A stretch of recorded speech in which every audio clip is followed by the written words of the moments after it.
This year, I have the honor and privilege of introducing our keynote speaker. Dorothy O. Jackson, a lifelong resident of Akron, has been an advocate for the poor for more than 45 years. In 1984, she joined the staff of then Mayor Tom Sawyer as Deputy Mayor of Intergovernmental Relations. Jackson's advocacy work included working at Goodwill Industries, training individuals with disabilities for over 12 years. She also directed services for more than 20,000 residents of Akron Metropolitan Housing Authority and is legendary for her work as an interpreter for the deaf, and I think we saw that today.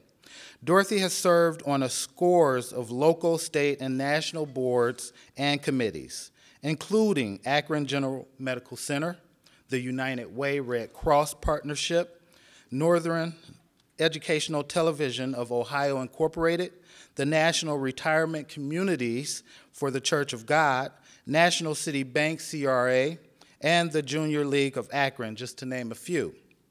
She has received awards for Women in History, American Lung Association, Ohio Black Women's Leadership Caucus, NAACP, Western Reserve Girl Scout Council, Catholic Youth Organization, the University of Akron, United Way, Kent State University, and many, many, many others.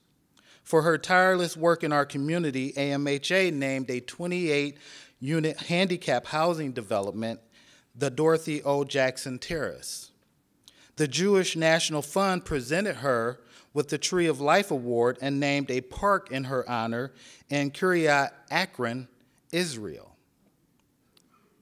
Did you hear me?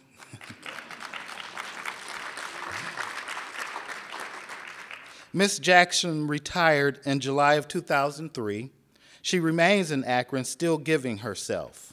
In a recent interview, she was asked, "You came of age during the early years of civil rights movement. How do you think that shaped who you are today, or did it?" She replied, "Definitely it shaped me. One family in the neighborhood, they come from Oklahoma too, had a TV, so we saw what was happening.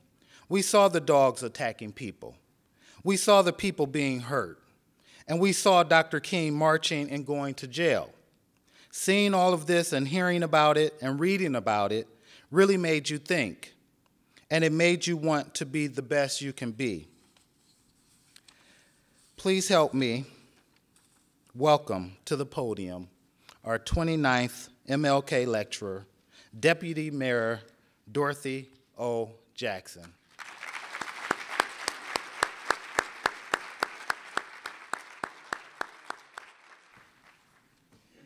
Thank you so much. When Carla invited me, I was very, very surprised. And I asked her, how long could I speak?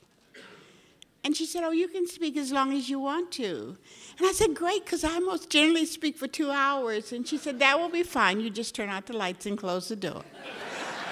So lest I turn out the lights and close the door, my sister just loaned me her watch, and I can't even tell time on it. It's got too many times in too many countries. Does anybody have just a plain old watch that says it's 2 o'clock, 1 o'clock, whatever? Thank you so much, and I'd certainly like to thank the Alpha Phi Alpha fraternity. You men have always been leaders. It was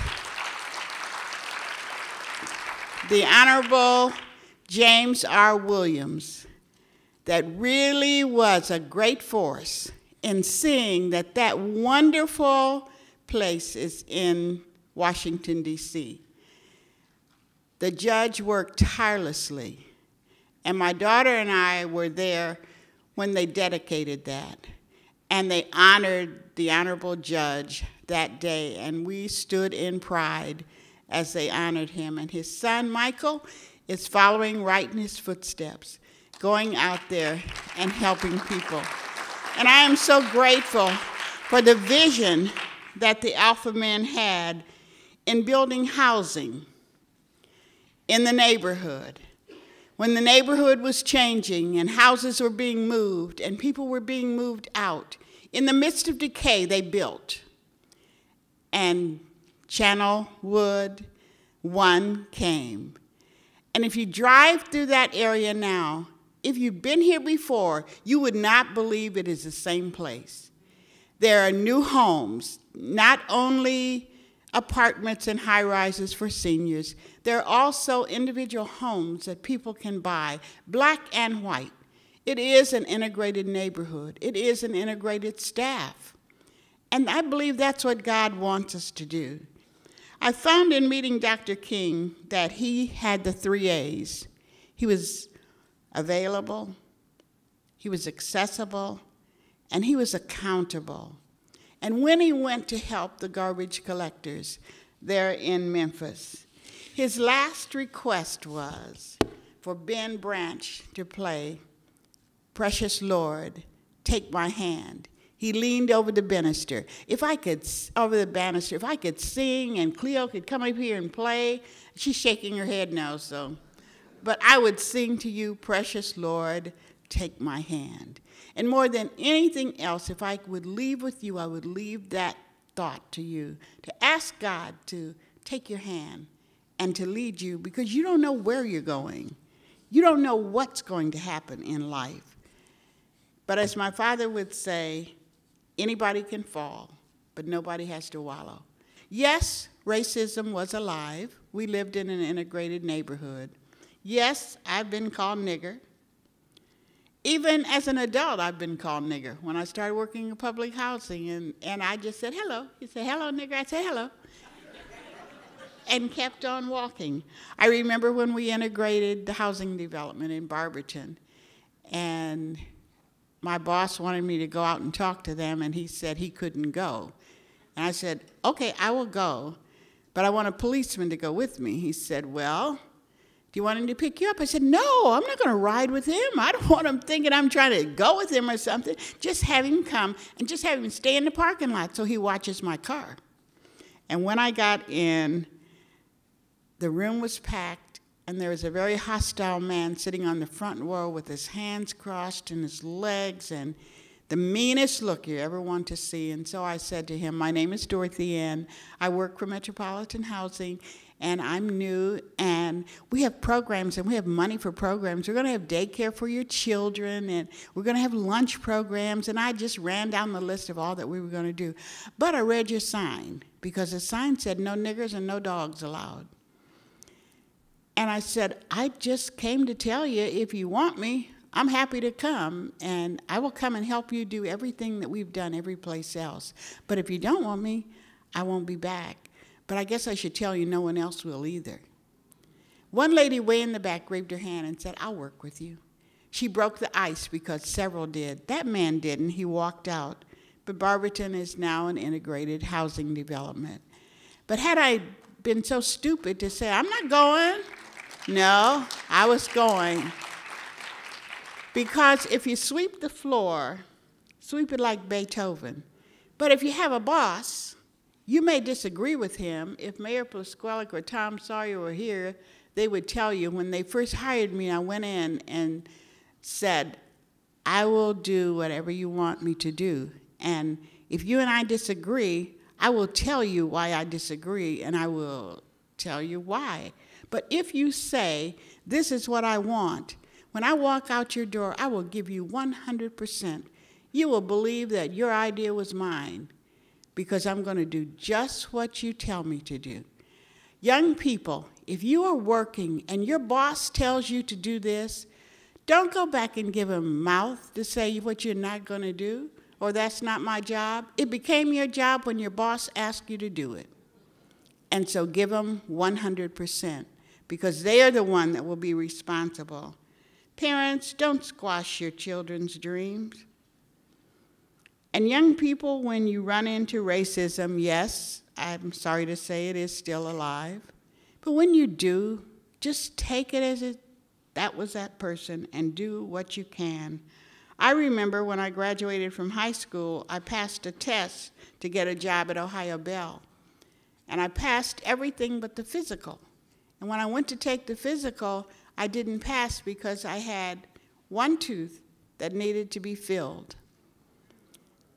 And my mother was already dead, and so they said, we can't hire you because you might have to take off work. I wasn't even having a toothache, but you might have to miss work, and so we can't hire you. And I didn't know any better. I went to the dentist, and I wear dentures today because I let them pull good, sound teeth because I didn't know any better. I share that story because whatever happens in your life, my father would say, anybody can fall, but nobody has to wallow. Yes, I wish I didn't have to tell you that racism is still alive, but it is. It is. And once upon a time, we were called colored, and we were called nigger, and we were called black, and many other names. But Dr. King came along and fought for whoever was called any other name. And we celebrate that man, and we celebrate that man's dream. For 5 years ago, a great American in whose symbolic shadow we stand signed the Emancipation Proclamation. This momentous decree came as a great beacon of light, of hope to millions of Negro slaves who have been seared in the flame of withering injustice. It came as a joyous daybreak to end the long night of captivity. But 100 years later, we must face the tragic fact that the Negro is still not free. That's what Dr. King said when he was on the Lincoln Memorial in Washington, D.C. on August 28, 1963. And the University of Akron went in the archives and found me the article, "We Shall Overcome Race Bars," King tells the rally in Akron, Ohio. And that's when I had the opportunity to meet him. And that's when I realized that if you sweep the floor, sweep it like Beethoven. It doesn't matter who you are or where you are or what you are somebody. And God's delays are not God's denials. So maybe if you don't get it now, he must have something better for you. Or he must be preparing you so you'll be ready to step into that spot. Yes, my mother and father faced racism. Of course they did. But they didn't tell us any different. They had white friends. They had black friends. Marco Somerville said one day that I go to more funerals than he does, and he's a mortician. But that was because my mother went. She always read the paper, and she'd be reading the paper, and this very sad story would come up, and she and the lady next door would dress and go and sit in the back at that funeral and pray for the families. I still do that because they showed me the way.